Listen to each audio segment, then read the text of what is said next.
The Plymouth Board of Trustees regular meeting for Tuesday, May 10th, 2022 will come to order. Mr. Clerk, please take the roll. Trustee Stewart. Here. Trustee Monahan is excused. Trustee Kermy. Here. Clerk Borba here. Trustee Dorshevitz. Here. Supervisor Heisman. Here. We have a quorum. Fabulous. Okay. Item B is a Pledge of Allegiance. If we could have the Scouts from Troop 1537 recite the pledge and then recite the Boy Scout oath. Come on right up here, guys. Okay. Please join me in the Pledge of Allegiance. Pledge allegiance To the flag of the United States of America and to the republic for which it stands, one nation, under God, indivisible, with liberty and justice for all. Would all Scouts and former Scouts join us in Scout Oath and Law? On my honor, to do my best, to do my duty, and my country, to obey the Scout law, to help other people at all times, to keep myself physically strong, mentally awake, and morally straight. A Scout is loyal, helpful, friendly, courteous, kind, obedient, cheerful, thrifty, brave, clean, and reverent. Thank you very much, gentlemen. How about those guys in the scout law? Okay, we have several other recognitions. This week we have a kind of a hot mic too. I don't know if you want to talk to RJ about that. But we're going to start off with National EMS Week. So I've got Chief Connolly. Why don't you come forward? So last week it was National Firefighters Day, so now we have Emergency Medical Services Week because you wear both hats. There you go, sir. Thank you very much.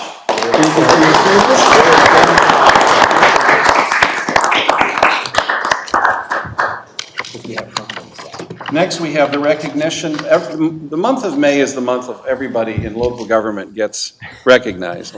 So the next item is recognition of National Police Week and National Peace Officers Day. We have Sergeant Fritz, if you could come forward.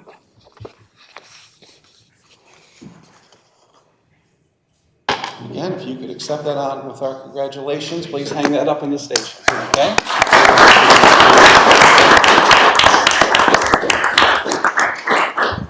And I see we have our DPW Director, Patrick Felrath, in the back, and he's here because this is also National Public Works Week.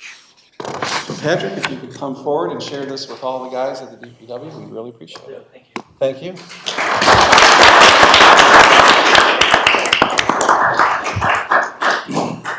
Okay. I need a motion to approve tonight's agenda. Mr. Supervisor. Mr. Clerk. I move for the approval of the agenda Tuesday, May 10th, 2022. Motion's made by Clerk Vorva. Is there a second? Second. Second by Trustee Dorshevitz. All those in favor signify by saying aye. Aye. Okay, approval of the consent agenda. We do have one item, and that is item D2C. I think Chief Tidrington would like to speak to that. You want to do that from there? Sure, thank you. Just turn it on. Is it on? Doesn't sound like it's on. Testing. Now it's on. Oh, green is on, guys, over there. So, in 1997, a gentleman was walking his dog by the railroad tracks at Haggerty, and he saw a rolled up piece of carpet, and for some reason he unrolled it, and he found a dead body in the carpet. And after the police went out there, did police reports, and the medical examiner determined the body had probably been laying there for over 10 years. So it was just essentially a bag of bones at that point. So I got here in 2001, and that case has been not bugging me, but I've always wanted to solve that case. I always wanted to tell that family that is missing that person or that loved one that we were able to identify their person, and hopefully if we can identify the body, we can determine who murdered him. It's clear that he was murdered. They found a bullet in the bones, in the carpet. So over the years, our detective bureau has worked trying to identify the deceased. Early on, I think in 2013, we did some DNA testing because we had enough DNA to test, and we weren't successful. So recently, with the technology advances, we recently contracted with a company that is going to do a genealogy test on it, and we're confident, or hopeful I should say, that we're going to be, if not able to initially identify who the deceased is, we're hoping to identify the family that he came from, and then do some detective work to determine who it was that was rolled up in the carpet. So tonight in front of you is a $6,000 expenditure that we're using our drug forfeiture funds to take this investigation further, and hopefully. And as everybody knows, I'm retiring, but I am going to offer the chief Untitled that I'll come back as a volunteer to work this cold case and hopefully solve it. I think the family deserves to find out what happened to their loved one. Thank you. Great. So the body was found in 97, or that's the estimate of when the homicide occurred? The body was found in 97. They believe that the body had been laying there for 10 years, so 84 to 85. I talked with Kirk Vorva. He doesn't remember driving past it very often, or he would have solved it back then. Is this off of Haggerty Road? Yes. All right. So what do you think is what's your professional opinion on what the success of this might be, the possibility of identifying somebody? Assistant Chief Kuchar did some work on it, so why don't I turn that portion over to Dan? So this company that we sent, we actually sent the femur bone from these remains to Texas. If you go on their website, they've had quite a bit of luck actually with solving cold cases over the years. I went way down a rabbit hole looking at all the news clippings that they had on their website. The way that this differs from the prior attempt in 2013 is this is an effort primarily to identify family members. And so they are going to do all this research. That's one of the reasons this bill is so high, is that they're going to contact all of the commercially available genealogy databases, so the 23andMe, the Ancestry.coms, and they're going to try and identify somebody who's voluntarily submitted a DNA sample that comes up as a family member to this person. And in their prior successes for solving cold cases, there was one where they identified a young female in Arizona that the remains were found 60 years ago.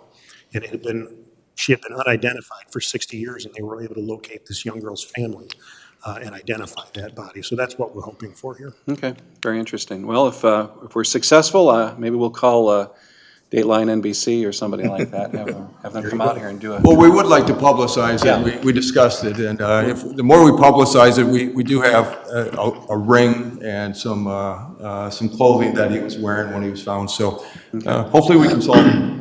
Okay, very interesting. Thank you. Thank you, Chief. Any other questions on the consent agenda? Yeah, I have one about the, what do we call them, the easements. Where in here is the correction that indemnifies the township from being liable for cleaning or maintenance and failures on storm sewers? Kind of like what we had at apartments on Wilcox Road a couple of years ago, where we ended up having to fund those and then are being paid back. We allegedly added a clause, but I could not find it. Jeremy, I think you were involved in that. Yeah, I mean, we've done a number of changes to these agreements over the years, but these are the new agreements for both the Plymouth Plaza and the Suburban. So Suburban is an existing storm drain agreement. They have a pond back in that southwest corner, so this was just a modification to that because it's just additional storm sewer they added to route around. You want to put those protections in if there's a modification? Right, we do. You do? We do take advantage of that. Anytime there's a modification, we add in the new clauses and go through a whole new storm drain agreement. Same as any property when they do any reevaluation or redevelopment. So between you, Jeremy, and the attorney, your confidence is 99% that got the right words in there? As far as being able to Protecting the assess- township from being financially liable for 20 years from now when there's a failure, like was what happened at the apartments on Wilcox. Right. Which weren't very old. They were under 15 years old, and we ended up funding the $80,000 to fix it. And they paid us back. Yeah, they paid us back, right, but you wouldn't have to get into the payback situation, right? If the words were correct. Depends. I'm trying to avoid I know. future entanglements, to keep things simple that are on private property. Yeah. In other words, it's the private property owner's job to take care of their storm sewers. Right. No, and I We think don't have we're- to do financing, the treasurer doesn't have to send out bills and worry about collection and those type of things.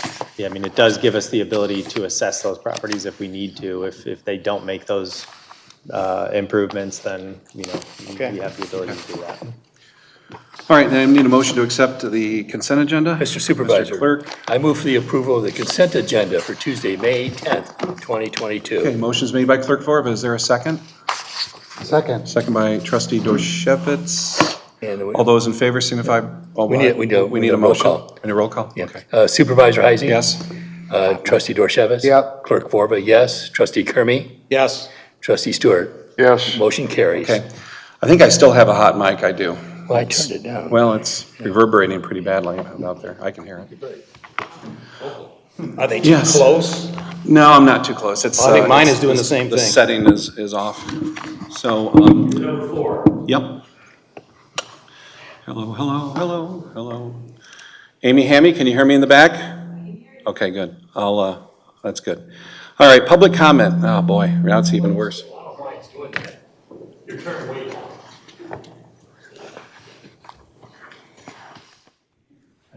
You might be picking. Turn that one off. Yeah, but that shouldn't work that way. All right, public comment, limited to 3 minutes. This is on any topic. We'll have additional discussion on new business items, and then we'll also have public comment at the end of the meeting. I will set my timer when you come forward, and an alarm will go off after 3 minutes. Mr. Myers? Good evening, everyone. My name is Wade Myers, and I am the Assistant Scoutmaster of Troop 1537. First of all, I would like to thank the township for inviting us out this evening to do the flag ceremony. It was a big thrill for the boys. Scouts are really integral to the community. We provide a lot of public service, and we're happy to always do more. Our scout troop is a boy-led scout troop. We firmly believe that you only learn how to lead by leading. So they might fail sometimes, but our scoutmasters are there to pick them up and make sure they get it right the second time. So again, thank you so much for having us. It was a great thrill for the boys, and we look forward to doing a bunch of public service for Plymouth Township. Okay, thank you for participating in our ceremonies tonight. John? Okay.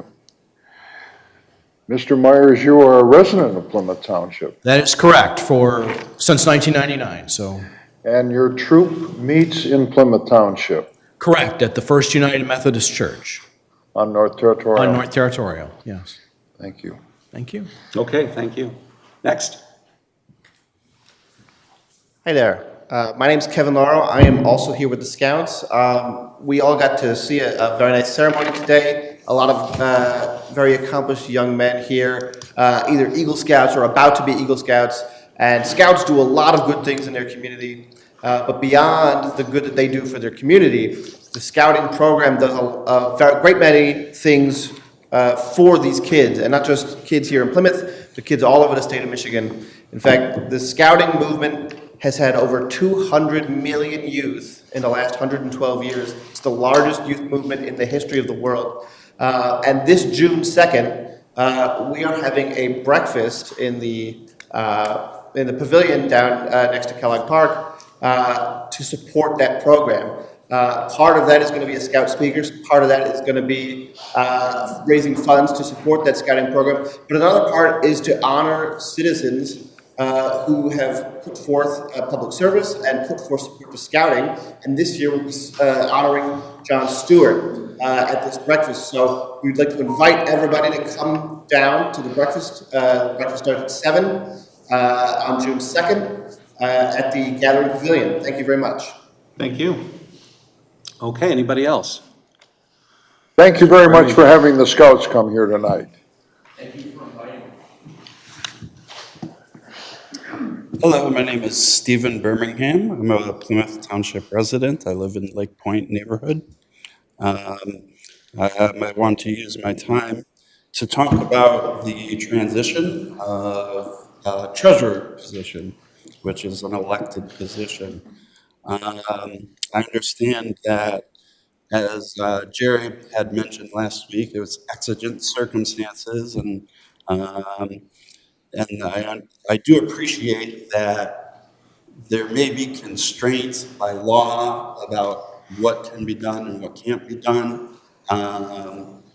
And as the meeting went on last week, one of the things that came to my mind was, if Amy is doing such a great job, could she have been elevated to the position of treasurer? She's not a resident. Okay, so that would touch on some of the things that maybe public people don't know, some of the fine line details. And so I guess I would like to encourage the board to really explain the process to the public. Because from my perspective, sitting in the audience last week, it looked like the decision was made in about 60 seconds. And if this is an elected salaried position, I think a little, more than a little forethought needs to go into it. So probably because I know most people on the board here, and you guys are all very smart, very educated, very good at your job, you've done that good work, and I would just encourage you to help explain that to the public so that people understand why it is that what was done was done. Thank you. Okay, thank you. Anybody else? All right, then we're going to move on to new business. Item F1 is the formal acceptance of Mark Clinton's resignation. I would move at this point that the Board of Trustees acknowledge and accept the formal resignation of Treasurer Mark Clinton effective May 10th, 2022. Is there a second? Second by Clerk Forva. All those in favor signify by saying aye. Aye. Why is it different than what we did last time? Last time was receive and file. Under state law, if we had accepted the letter that night, there is a very strong legal possibility that the deputy treasurer would be automatically terminated under state law. It's a quirk in the law that probably needs to be changed, but it's something that was thoroughly researched. Okay, next up is item F2, the formal swearing in of Treasurer Robert Dorshevitz.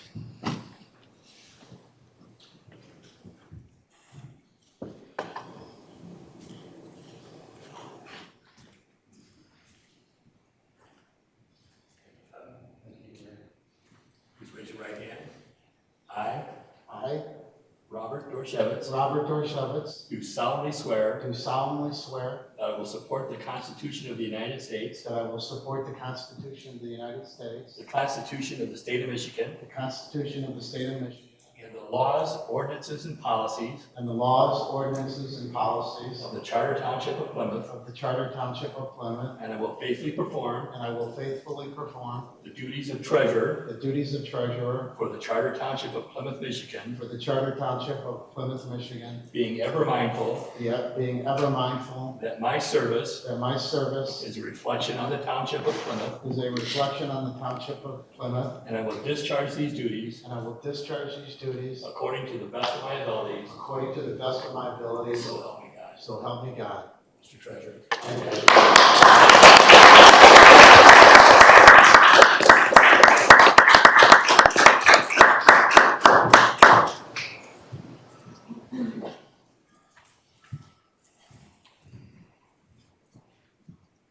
That doesn't mean you still have to run the.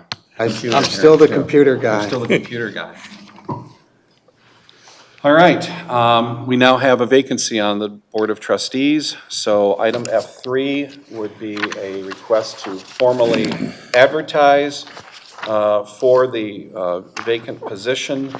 State law requires that we make an appointment within 45 days of the vacancy occurring, which was or is today, May 10th. Therefore, we'll receive applications consisting of a hard copy letter of interest, resume, and any references by Friday, May 27th at 4:30 p.m. This will be more than likely leading to a study session on June 7th, at which time we would conduct interviews. I don't know how many we will do. We don't know how many applications we're going to get. So there may also be a winnowing process that occurs prior to interviews taking place. So we have to wait and see how many applications we get. So, but I would definitely mark your calendars, board members, for Tuesday, June 7th at 7 o'clock. That was a normally, regularly scheduled study session night. And then the goal would be to make a final selection on June 14th. That keeps us within the 45 days. Jerry, for the record, what is our newspaper or record? Is it the Observer, or is it The Observer. will it also be in that other one or not? We can post it in there just because they only do online. Only online? And which is why we switched from that particular paper to the Observer, because they still do print. Okay. So We can certainly put the it in there. Observer and Eccentric. Yes. Next slide, this one here. All right. Yeah, so any other questions on this item? What is the application? Letter. A letter of And intent, resume, letters of recommendation, whatever. There's no formal application. There's nothing online to fill out or anything like that. Well, we talked about, we should talk about whether we want them in hard copy. Hard copies Yes. only. Hard copy Well, only. That's what it we says, have on isn't it? there no email or electronic responses. We have a very tight screening system on our computers here, and I don't want anything to get lost in the spam filters. Our filters are pretty tight, and so I don't want any confusion from anybody to say that they sent it and it got caught in our filters. So deliver everything to the clerk's office, either by mail or hand delivered to the attention to the clerk. If I may, Yeah. my background was in personnel administration 50 years ago as a full-time staffer for the Michigan Municipal League out on Green Road in Ann Arbor. I would like to see at least three things: formal education, work experience, community involvement. I think we've gotten away from number three. What have you done for your community? So if we would, that's a rhetorical question, and I voted for you to be treasurer, but I think those three things ought to be contained in any letter. I think it's reasonable and rational to ask for work experience, formal education, and what is your involvement and what can you bring to the table and what have you done in the community? Good. Okay. Mr. I Supervisor. just don't want a letter that says, please name me to the vacant trustee person who will probably be sitting here. Keep that in mind. As you- Absolutely. But I accept the Jack Dempsey role. I think we should wrap up the meetings by 9 o'clock. Okay. Mr. Supervisor. Yes, sir. I move for the Board of Trustees to authorize the Township Clerk to advertise and publish the attached notice to qualified electors of the Charter Township of Plymouth vacancy on the Board of the Trustees. Motion's been made by Clerk Vorba. Is there a second? Second by Trustee Kermy. All those in favor signify by saying aye. Aye. Very good, thank you. Next is item F4. This is the employment agreement for Police Chief Designate James H. Nitel Jr. Comments or questions? Chief I have a Designate is here. couple. Chief Titterington is here. Page 1 of the document, 110 of the PDF. Which section, Chuck? Section 4, salary. Last sentence in the first paragraph, it says, each year, the township supervisor shall. I recommend that we change that word supervisor, township board. No, Township board determines pay, right? no, the Township Board determines pay that I recommend. The employees I'm responsible for the department heads, and I evaluate them every year, and I determine whether or not there will be a salary adjustment. I make then that recommendation to the board. You can accept or reject that recommendation at that time. So we don't get to review their performance? No, All right, is it a written performance review, or is it a verbal? It is a combination of written and can be written, oral, and also just the fact that, we deal with and interact with each other every day. So I have the opportunity to work with, review, and evaluate all department heads on a daily basis. So a board member can come to your office and look at it? Board member can ask me questions about it, if there's going to be something in writing in a particular year. Okay, so the document isn't necessarily available? Not always. Okay. Page 2.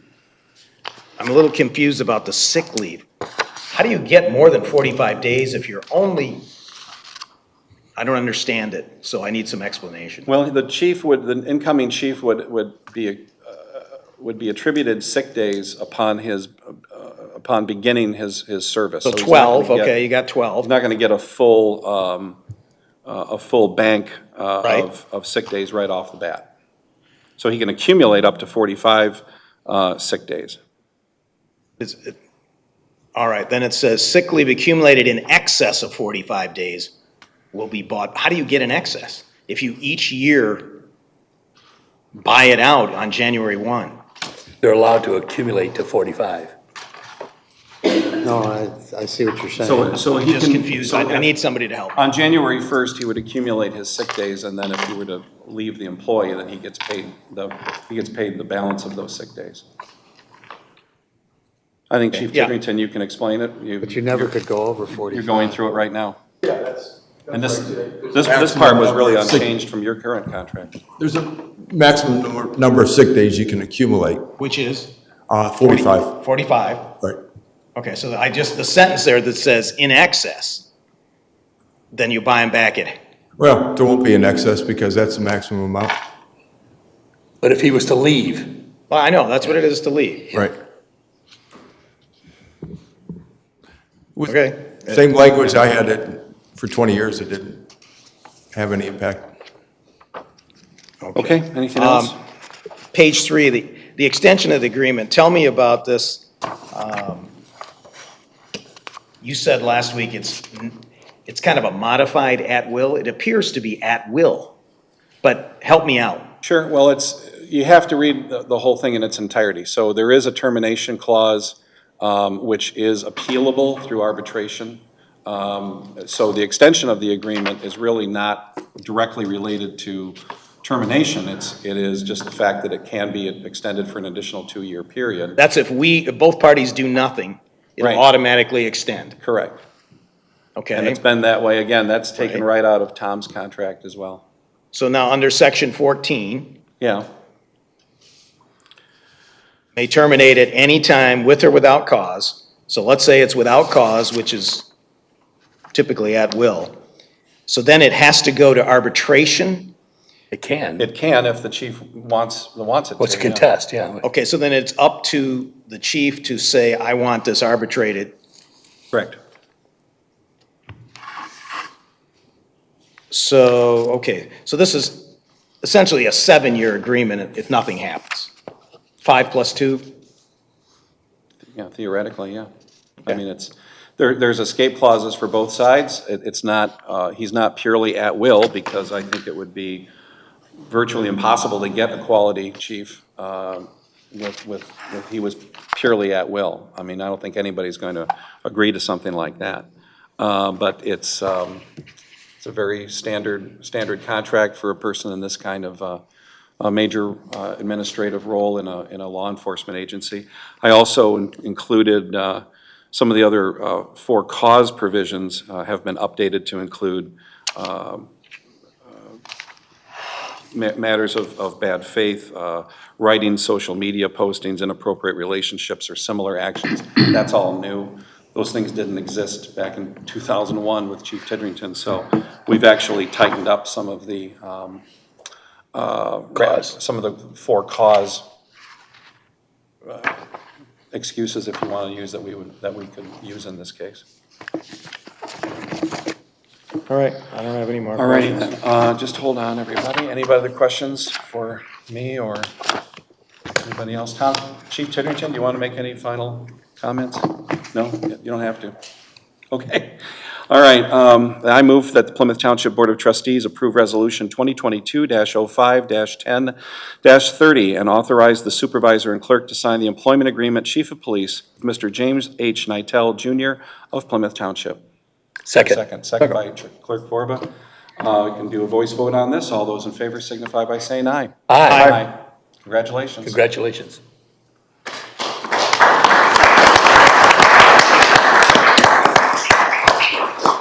And we will have a formal swearing-in ceremony at some point in the future. I just like you in uniform, you know. So we want to. I couldn't agree more. We want to get you in uniform. Okay? And then similarly, Chief Tidrington, we would like to have you back at a few. I know you're going to continue serving through the end of the month, but we'd like to have you back at some point for a formal recognition as well. I know you're not. You know, I know you're in the township, and I know you still have some projects that you want to work on, like the.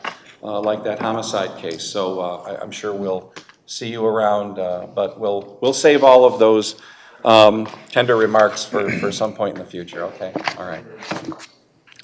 All right, then we have item F5, which is continuing health care coverage for outgoing Police Chief Tidrington. Tom, do you want to just explain this one as well? I think the memo is pretty self-explanatory. Yeah, essentially, when I retired from the Fort Lauderdale Police Department, I had no idea how long I was going to be in Plymouth Township. So if at that time, if I retired and did not take Lauderdale's health insurance, I could never have gotten back into it.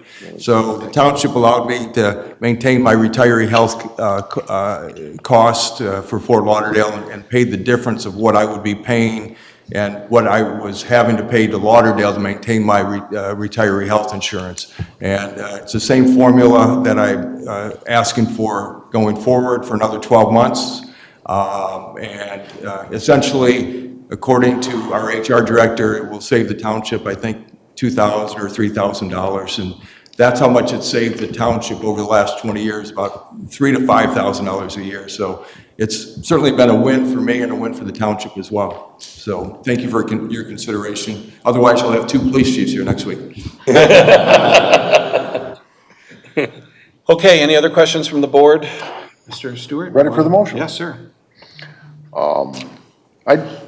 I was hoping you were going to say, as a senior member of this board, you're eligible for Medicare, and your wife, and so you're only asking for this in the very near future. Okay, reading the proposed motion, I move that the Board of Trustees adopt Resolution 2022-05-10-31, providing Thomas Tidrington $1,263.33 per month for the purpose of extending his current health care plan until such time as he and his wife qualify for Medicare coverage. Motion is made by Trustee Stewart. Is there a second? Second. Second by Treasurer Dershowitz. Oh, that sounds good. Mr. Clerk, please take the roll. Clerk Borba, yes. Trustee Kermy. Yes. Trustee Stewart. Yes. Treasurer Dorshevitz. Yes. Supervisor Heisey. Yes. Motion carries. Okay, thank you. Thank you. Okay, public comment, once again, limited to 3 minutes. Any comments or questions from the public at this time? Okay, hearing none, I'm going to move on to board comments. Mr. Stewart. I want to thank Chief Tidrington. I want to welcome our new chief, and I want to thank Lieutenant Kudra and our new fire chief. My point is this. He's an assistant chief. Assistant chief. Right. Every time I had a conversation with Chief Dan Phillips, he educated me. He inspired me. He connected me with something I did not know in his profession. And he empowered me to talk to the citizens in the community. I would love to hear from you guys more. I respect your profession. So, if you want to put out a memorandum or notes from the police chief, notes from the fire chief, I had no idea, for example, that the month of February with a huge increase in snow was a huge increase in slip and fall and heart attacks. I didn't know that until Dan Phillips educated me. So, that's just one example, and I just want to hear more from you that will help people. Thank you. Thank you. Treasurer Dorshevitz, it's going to take me, Treasurer Dorshevitz. It's going to take me Yeah, a while that's a lot to of get used to syllables. that. Yeah. And there's an extra C. Yeah, we know. We don't remind us. Yeah, I just, once again, want to thank the board, and I don't want to, I don't have a lot of words to say because I wish this were under better, different circumstances. Best to Mark Clinton, he's a great guy. He's going to be a really tough act to follow, and I hope I do half the job that he did. Thank you. I just became aware that the assistant, I don't know the proper title, but Miss Amy Hammy was a CPA. And what she's been sending me has been accurate to the point, to the penny. And I want to thank her for her service, especially since October, but for, when was she first employed with the township? I don't know. About 18 years? Because she was 21 working under 21 years. Mr. Ron Edwards at one time. 21 years she's been. But I appreciate that, and I know you are very satisfied with the smooth transition to Mr. Dorshevitz. Okay. Clerk Vorva, what's going on with the election stuff? Well, I'm glad you asked. This week, the applications are going out, so you will be receiving applications in the mail if you were on our permanent list, and we had about 12,000 people. who were on the- Application for? For voting, for the August primary. Those applications are going out, and you'll be receiving those. If, for some reason, you receive one for someone who no longer lives at your residence, do not throw it away. I would ask politely if you would write on there moved or no longer here and return it to me. That way I can help the Secretary of State to help clean up the voter rolls. There's a number of reasons why that would happen. A person has to miss 2 federal elections, like 2 presidential elections, before they can be removed from the rolls. Additionally, if someone ever lived at your house, no matter how long you've lived there, were in the military or was an overseas expat, they maintain that address for their registration for voting until they come back to the States and move to another location and register. So it may be a military person that you have. Just put don't move, and then we check to see if they are actually a military service person. So what I'm able to do then is when I have that and they're not an expat or they're not a military person, I can put a check on that name so that no one can then ask for a ballot in that name without first proving that they really are who they are and that they are a resident of the township. And additionally, going out the next week are new voter registration cards because after the census, all the different districts change. So we have a new district for for Congress. We're now the 6th district.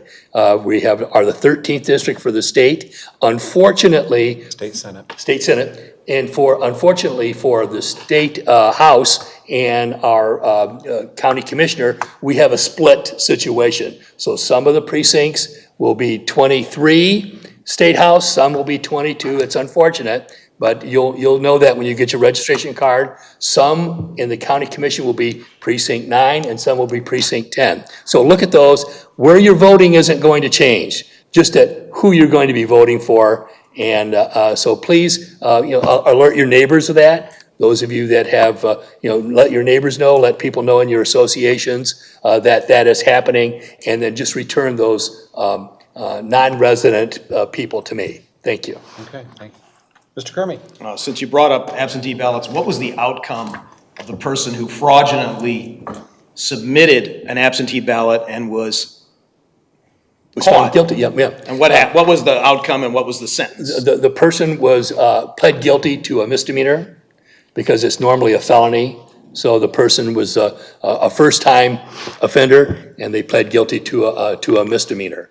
So what happened was someone submitted one of those applications that the Secretary of State sent out. I caught that the signature wasn't right and there was something wrong there. I checked our records, found out that the person no longer lives there, but had moved to Maryland, was voting in Maryland, and was registered twice in our city, once as a maiden name and once as a married name. So it's very important that when you get these things, anything to do with a voter registration or voting, if the person's not there, return it to me, and then we can make sure that we don't have any kind of fraud. And we do check signatures on those applications. We check the signatures. When the ballots come in, we check them again, and we marry the two things together, so we're checking diligently. We had 500 applications or ballots that came back to where we had questions on them, and then we submitted to the people either by phone, by email, by letter, say, come on in and we want to see your ID and confirm that who you are. And if your signature is changed for health reasons or age or some other reason, you change your signature, we get a new signature on file so that we can make sure. 250, 260 people did not come in. We did not count those votes. They're rejected by state law. And so we make sure here in Plymouth Township that only real registered voters that live here vote. So Jerry, this person that lives in Maryland attempted or did vote twice in Plymouth Township? No. Once? No, what happened was the Secretary of State, this person was not on that permanent list. Those of you maybe received those things from the Secretary of State. Before 1918, only people who were 60 years old or older could be on the permanent list. What year? Not 1918. No, 2018. 2018. Could not, why not? 1918 works too. They're still politically active. Yes, they are, some of them, some are still voting. They might have been. You had to be 60 years old to get on the permanent list. After the law changed in 18, we have no reason absentee voting, so people could vote. What happened was, so we had 5,500 people on the list. We sent them out applications just like the 12,000 I told you about. Then the Secretary of State, on their own volition, sent out the other 17,000 to everybody else. Well, in that situation, this person who was in the system twice, once as an unmarried person and once as a married person at the same location, received those. Then the person in that household sent in the one that was the non-married name, and I caught it. And so we contacted the state, they did the investigation, the person admitted that they did it. And so they were found guilty. No fine, no probation? Well, yeah, there was probation. Pretty good for a felony, you get it pleaded down like that, to a misdemeanor. Well, the person said, I was testing the system, So whether they were or not, that's not for me to tell, but that's what happened. And they were prosecuted by the Attorney General, By right? the Attorney General, right? Okay. And so we do check signatures. So if you get a call saying your signature doesn't match, don't get mad. Come on in and change your signature and we'll confirm that you're legal to vote. Okay. Anything else, Chuck? No. Okay. So our next meeting will be June 7th. That'll be the study session to address the trustee interviews. I expect we'll get several. Their next meeting after that will be June 14th. We will then, at that point, do the trustee appointment. We have a bunch of other appointments to other boards and commissions. And then, most importantly, we'll have our annual audit report. And the audit is Moving along very well, and Ginger has been doing a terrific job, as always. June 21st, I've already informed the board that I'd like to have a special study session to interview the 3 trash hauling bidders. And then on June 28th, preferably June 28th, to select the trash hauler contract, to approve the next trash hauler. A couple other things going on right now. We have just begun our household hazardous waste drop-off weeks at ERG in Livonia. If you go onto our website, we have all the information. If you go to our Facebook page, we have all the information there too. I think in the day one, yesterday, I think we had about 70 vehicles already. So that's a good trend. I don't think we'll keep those numbers up every day, but certainly the word is getting out, and we encourage folks to do that. And the nice thing is we're now in a friendly competition with Wayne County, because Wayne County has now resumed their household hazardous waste drop-off weekends as well. The last one that they had was in Westland. They'll have another one downriver. They'll have another one on the east side. Plus, Wayne County also delivered vouchers to communities. I think it was late last year or early this year where people could drop off household hazardous waste at a certain location. So that's good. I mean, we've got more interest. We've got, because of, emerging from COVID, we have more options available for household hazardous waste drop-off. If you were here earlier this evening, we had our Tree City designation, so we are now an official Tree City under the auspices of the National Arbor Day Foundation. The Tree City flag is flying proudly in front of Township Hall, and we'll start putting up some signs on major entryways in the weeks and months ahead. So that's all I have. Any questions? Speaking of ceremony, I think, will you kindly note that in the communications to the public that a recently formed committee with Thursday Noon Kiwanis Club will be organizing a 4th of July parade for us in downtown Plymouth. And I don't think we're going to need the township attorney's help, but Ms. Beth Birmingham and I will be walking in Holland, Michigan in front of 100,000 people. We have a contingency of 45, but for my family's heritage, we will be unit number 16. There's 118, and they have totally gotten rid of politicians in the Holland Tulip Time Parade. The only incumbent is... What are you doing there? What are you doing there? Because of my family. And Ms. Birmingham and I will be walking, and number 118 is the incumbent congressman that we know, Bill Huizenga. The Grand Marshal is the Division III NCAA Championship Women's College Basketball Team from Hope College. So there's a new spirit among the parades, a la Scouts and whatever. The Gerald Ford group, Scout group from Grand Rapids, will be in the Holland Tulip Time Parade. And we are, and John is right, we will have a 4th of July parade this year, just like we used to through downtown Plymouth. I'm really happy to see that back. I also understand there will be a Memorial Day service back again this year at Park, at the Veterans Memorial in downtown Plymouth. There will not be a parade, but there will be a ceremony. I don't exactly know what time. It's either 9 or maybe noon, but probably 9. And then there will be the veterans who do attend. They will then be driven around the Plymouth city community for the most part. So just put that on your calendar. So that's good to see that coming back. I would have preferred a parade. I think that really mattered a lot. But for whatever reason, they're not doing a parade anymore for Memorial Day.